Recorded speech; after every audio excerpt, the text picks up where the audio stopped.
Yo voy a hacer la contraparte de José Jaime y es un poco difícil con esa excelente exposición, pero voy a tratar de mostrar mi perspectiva en este tema.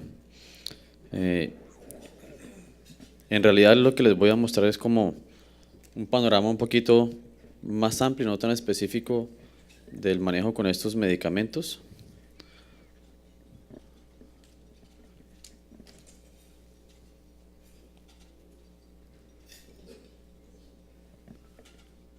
¿Podemos proyectarlo, por favor? Gracias. Estos son mis conflictos de interés. Soy conferencista para AstraZeneca, Janssen y Sanofi.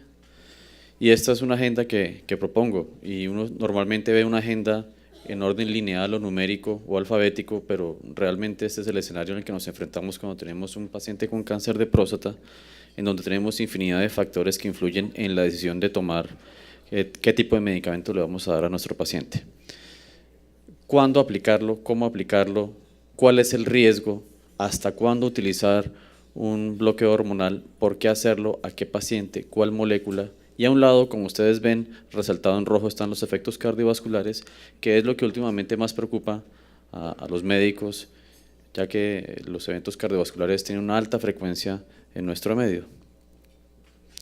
Si hablamos de cuándo, pues utilizamos el bloqueo hormonal en pacientes metastásicos en el momento del diagnóstico, pacientes de alto riesgo según la expectativa de vida, pacientes que vamos a tratar con intención curativa y que posteriormente pueden tener un riesgo de recaída sistémica, pacientes que van a ser llevados a cirugía o radioterapia en alto riesgo y requieren un tratamiento multimodal, pacientes en los que después de la prostatectomía radical salen con ganglios positivos y definitivamente en la resistencia a la castración lo seguimos usando a pesar de que no hay un beneficio claro demostrado, pero por ahora debemos seguir utilizando las otras terapias en conjunto con el bloqueo hormonal.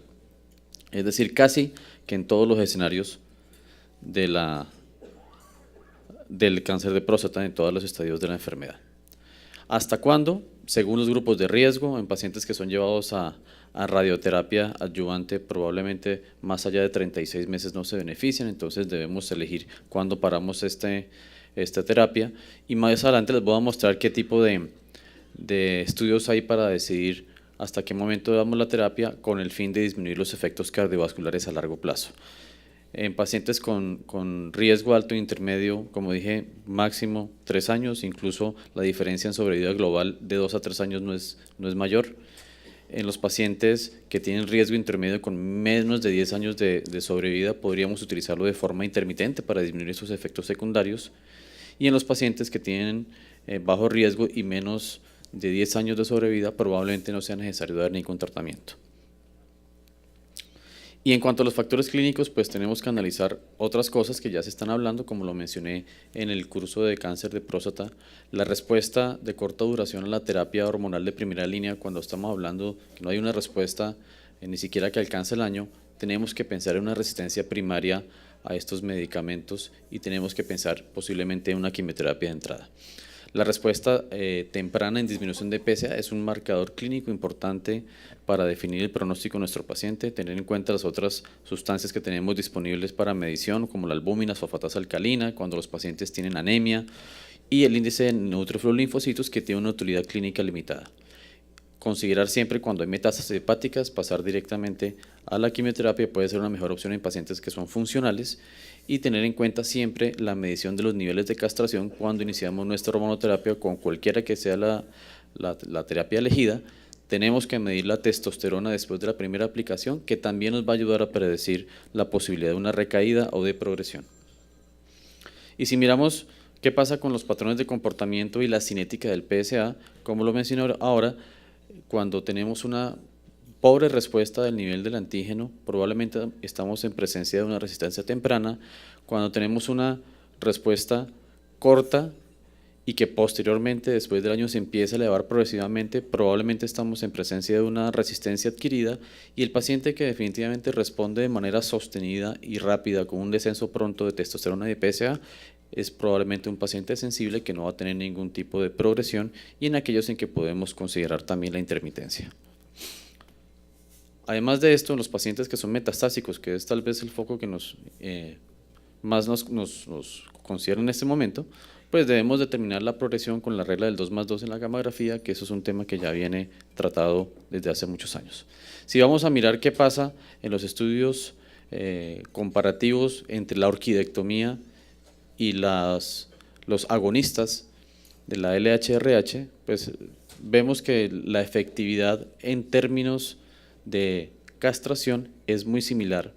Y aquí les quiero mostrar esta tabla. Si ustedes ven claramente, se ve donde está resaltado con las flechas rojas en cuanto a la mortalidad y los efectos secundarios cuando ustedes comparan la enfermedad, o sea, el riesgo de fractura, la enfermedad periférica arterial, el tromboembolismo pulmonar venoso, las posibilidades de complicaciones cardíacas, la diabetes y los desórdenes cognitivos.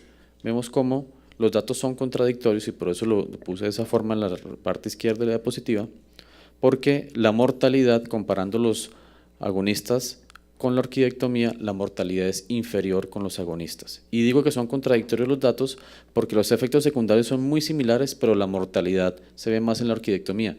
Esto nos deja una duda sobre el diseño del estudio. Tenemos que ser muy críticos con este tipo de artículos en que muestran estos datos contradictorios.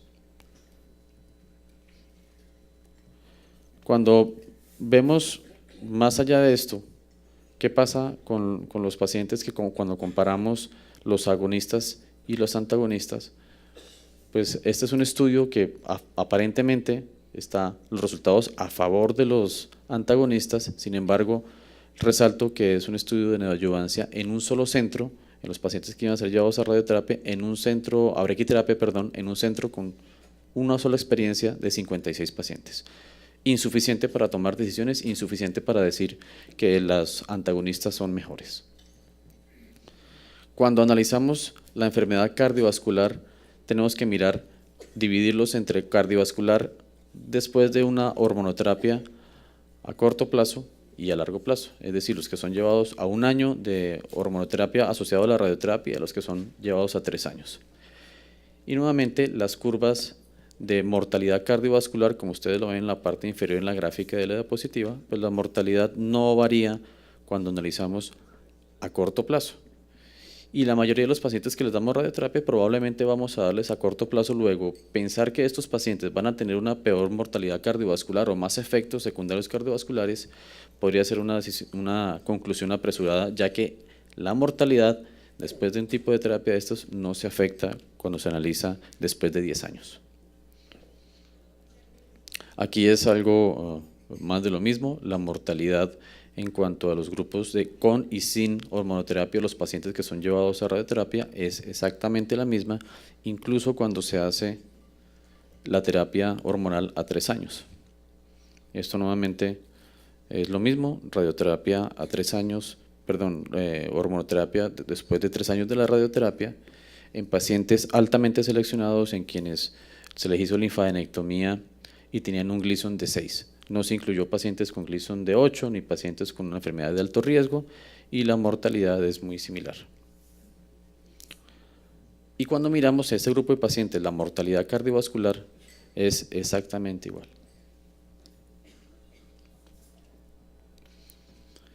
En este estudio que también mostró José Jaime, aparentemente la conclusión es que los pacientes pueden llegar a tener hasta la mitad de la mortalidad o los efectos cardiovasculares cuando vemos los antagonistas versus los agonistas. Sin embargo, yo tengo una crítica importante para este estudio porque este es uno de los principales argumentos para dar los antagonistas. Sin embargo, mirando en detalle este estudio, vemos que los pacientes no fueron estratificados desde el punto de vista de enfermedad cardiovascular de la forma correcta. Es decir, ninguno de estos pacientes sabíamos qué riesgo de muerte cardiovascular tenía por enfermedad de 1, 2, 3 vasos y tampoco tenemos digamos el control que se había ejercido sobre la enfermedad cardiovascular. Y todos sabemos que los pacientes que tienen stents, que tienen revascularización miocárdica, tienen una expectativa de vida por encima de los 10 años y esto finalmente no afecta la mortalidad. Al no ser estratificados cardiovascularmente de la forma correcta, no podemos llegar a la conclusión de que aumentan la mortalidad cardiovascular ya que es una enfermedad multifactorial que depende de la diabetes, depende de la hipertensión y de qué tan controlados estén estas enfermedades. Y cuando miramos la mortalidad, es similar. Entonces, a largo plazo parece que no sucede nada de lo que están diciendo los que están a favor de los antagonistas. Cuando miramos las conclusiones de los otros estudios, los estudios que también mostró José Jaime en modelos murinos, pues son estudios con modelos animales en lo que no se puede extrapolar lo que sucede con la bioquímica y lo que sucede con la placa arteriosclerótica en un ratón con un humano. Hay muchas variables que influyen ahí, ya que la bioquímica y la fisiología son un poco distintos, a pesar de que todos los estudios arrancan en modelos murinos. Cuando hablamos también de los efectos en el sistema esquelético, parece que la única ventaja sí es en los pacientes que tienen un riesgo importante de compresión medular, y esto podría marcar la diferencia, y en esto sí podría haber una ventaja claramente. Más estudios de lo mismo, no los quiero aburrir con el tema. Esto es un estudio publicado en el 2012, donde quiero que vean ustedes la letra pequeña, y es que todos esos estudios que muestran con grupos pequeños de pacientes o modelos animales experimentales, pues obviamente siempre son patrocinados por la industria, y hay que tener mucho cuidado al leer ese tipo de publicaciones. Este, por ejemplo, fue un estudio con 40 pacientes. No podemos concluir nada con 40 pacientes. Son estudios preliminares, hay otros estudios en curso, y estoy de acuerdo con José Jaime que tendremos que esperar al 2020 para saber qué pasa con un estudio prospectivo, serio, bien aleatorizado para tomar ese tipo de decisiones y decirle a nuestros pacientes, no, definitivamente sí le va mejor con un antagonista. Y este es un estudio bien interesante del NICE, en donde se concluye que no hay evidencia suficiente para confirmar que el degarelix puede disminuir el riesgo de eventos cardiovasculares. Esto es algo clarísimo, la evidencia todavía no está a favor ni del uno ni del otro, y tendremos nuevamente que esperar los estudios prospectivos. Y si queremos ver otro tipo de efectos secundarios diferentes a los eventos cardiovasculares, pues aquí sí vemos que algunos agonistas tienen más efectos locales en el lugar de la aplicación, más dolor y otro tipo de cosas que debemos considerar antes de elegir la terapia. Sin embargo, los efectos diferentes en cuanto al tracto digestivo, el sistema musculoesquelético, el sistema urogenital, los síntomas obstructivos son muy similares comparando todos los otros agonistas. Mensajes para llevar a casa. Para mí la terapia hormonal es segura en cáncer de próstata en cualquier indicación. Debemos elegir nuestros pacientes para saber qué curso le damos. Si le damos 2 o 3 años asociado a la radioterapia, seguramente no vamos a tener ningún problema desde el punto de vista cardiovascular con estos pacientes.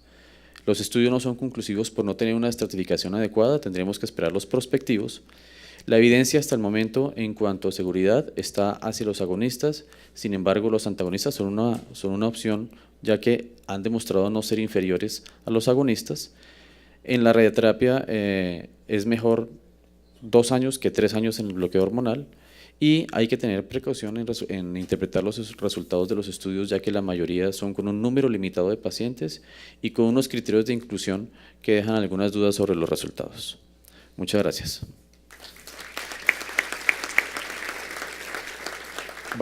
Proyectemos otra vez, vamos a hacer un caso clínico muy corto ya para finalizar, porque sé que estamos sobre el tiempo. Y quería, para hacerle unas pequeñas preguntas a los doctores Vargas y Correa, este caso clínico. Se trata de un paciente de 76 años con un antecedente de 3 stents por enfermedad coronaria. El paciente se encuentra en tratamiento con antiagregación dual porque los stents son recientes. Tiene antecedente también de hipertensión arterial y diabetes tipo 2 controlada y una dislipidemia con tratamiento farmacológico. Tiene un prostatismo, quedó mal la diapositiva, un prostatismo moderado con un IPSS de 21, un tacto rectal que tiene un nódulo en el lóbulo izquierdo con compromiso del receso lateral y una sospecha de un tumor de próstata de estadio clínico T2B, un antígeno prostático de 25, el paciente básicamente va a la consulta porque le pidieron el antígeno por medicina general, salió en 25, una biopsia de próstata que le piden antes de llegar a la consulta muestra un adenocarcinoma de próstata Gleason 3+4 con un 70% de compromiso de la muestra y una gammagrafía ósea con lesiones metastásicas en L1, L2, L3 y reja costal. Aparentemente ninguna de estas lesiones metastásicas con riesgo de fractura. Y las preguntas para el doctor Vargas o para el doctor Correa son: ¿qué tipo de medicamento en este caso preferiría utilizar? Doctor Correa, doctor Vargas. En realmente, si digamos, nos adherimos a la poca evidencia que tenemos, tiene una enfermedad cardiovascular importante. Entonces yo en este paciente sí tendría una preferencia por los antagonistas, por sus antecedentes cardiovasculares. En el estudio que mostramos, que les dije, básicamente es una hipótesis. Realmente la protección, digamos, fue mayor en aquellos pacientes precisamente que tenían factores de riesgo para hacer enfermedad cardiovascular. Entonces pues es un buen ejemplo de ese tipo de pacientes hipertenso que ya ha tenido antecedentes de enfermedad coronaria para preferir el antagonista sobre el agonista. Sí, de acuerdo, a pesar de lo que acabas de comentar, que el estudio prospectivo pues solo va a salir en el 2020 y que las evidencias hasta el momento son de estudios más pequeños o comparativos retrospectivos. Pienso que el paciente con esa enfermedad coronaria tan reciente tendría uno eventualmente menos riesgo con el antagonista. De otros factores de riesgo, pues es un T2, tiene un PSA de 25, tiene un Gleason de 7, no, creo que solamente con eso no consideraría a un paciente de mayor riesgo para hacer alguna intervención adicional del inicio. ¿Alguna consideración especial con respecto a las metástasis? ¿Como manejo radioterapia, una cosa local? De elegir la molécula por tener un paciente con metástasis en L1, L2, L3 por el flare-up del tratamiento. ¿Alguna consideración con respecto a eso? O sea, ¿debería cambiar la elección en el caso que, ahora yo voy a hacer algún comentario sobre la enfermedad coronaria, pero en el caso del tema con respecto al efecto de rebote, ¿preocuparía que tuviera lesiones metastásicas? ¿Tendría alguna ventaja dar el antagonista versus el agonista en este caso? No hay sintomatología de compresión, no. Entonces creo que no sería un argumento en esa situación. En ese sentido daría lo mismo usar un agonista que un antagonista. Pienso que sí. E incluso cuando no hay, yo creo que cuando no hay lesiones metastásicas con riesgo de fractura, incluso no importa si no damos un antiandrógeno primero. Tal vez el efecto de rebote es corto y no aumenta el riesgo de fractura en estos pacientes. Yo quisiera hacer una claridad. Las medidas adicionales de salud ósea, ¿no? Ah, claro, sí. Digamos que o denosumab. Yo quiero hacer un comentario respecto a la enfermedad coronaria y de un paciente con 3 stents, con stents permeables, probablemente no tiene el tiempo de que la enfermedad arteriosclerótica progrese en otros vasos y tampoco para mí sería un criterio para elegir absolutamente el antagonista. En cuanto al tiempo del tratamiento, ¿ustedes consideran en algún momento, si hay desaparición de las lesiones óseas, suspender el tratamiento para evitar el riesgo cardiovascular o disminuir efectos secundarios? Si el paciente llega a tener regresión de las lesiones metastásicas, ¿pensar en intermitencia? Con enfermedad metastásica yo sería más partidario de hacer un tratamiento continuo que intermitente en ese paciente. Ok, es la indicación actual en pacientes metastásicos, sin embargo hay estudios que reportan la misma sobrevida global en pacientes con intermitencia metastásicos seleccionados. Eso sí es bien importante, pero obviamente el patrón de oro es continuar con el tratamiento hormonal. Y creo que ya discutimos lo del riesgo de fractura y los efectos cardiovasculares. Quisiera saber si el auditorio tiene alguna pregunta para el panel.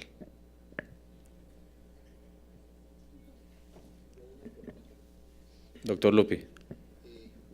Cuando utilizábamos dietilestilbestrol, salió una publicación en que la mortalidad cardiovascular prácticamente desaparecía. Lo que cuando se utilizaba dietilestilbestrol, salió una publicación en que con 100 miligramos de aspirineta prácticamente la morbimortalidad cardiovascular se emparejaba con los análogos. y eso no se volvió a hablar. Y hoy hemos hablado, en todo este congreso se ha hablado de los riesgos cardiovasculares, y nadie está hablando del efecto protector de la aspirineta en estos pacientes. ¿Hay alguna data en estos momentos para eso? Ese es uno de los defectos que para mí tienen los estudios, que no está claro el tratamiento que se le dio a los pacientes con enfermedad coronaria, porque no está bien estratificado. Por eso para mí las conclusiones de los antagonistas son muy apresuradas cuando uno dice que sí tienen una protección desde el punto de vista cardiovascular. Ese es uno de los puntos importantes de los estudios. Doctor González. Sí, pues felicitar a los panelistas, pero destacar un tema. El año pasado, el Hospital Central de la Policía y el Hospital Militar hicieron un trabajo basado en la categorización de pacientes con cáncer de próstata utilizando agonistas por espacio de 10 años.